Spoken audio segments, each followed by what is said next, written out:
Kumusta mga pare ko? Welcome back sa Paradan TV, kung saan ang Sili is life.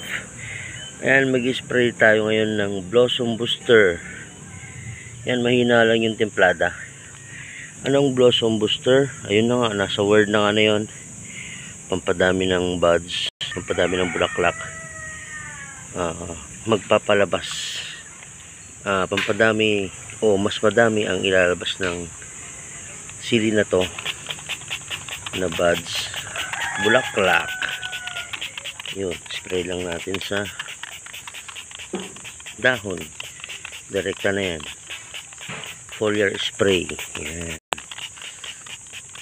imbis na ididilig mo, direkta mo na sa dahon para absorb niya agad ang nutrients. Pag dinilig mo kasi, yan, dadaan pa yan sa roots, sa stem, sa dahon, hanggang sa buds. Yan, diretso na yan, mas mabilis na yan ang epekto. Yan, spray na natin yan dito pa sa isa. Yan, spray din natin dito kasi naglalabas na siya ng mga buds, so kailangan na natin i-booster.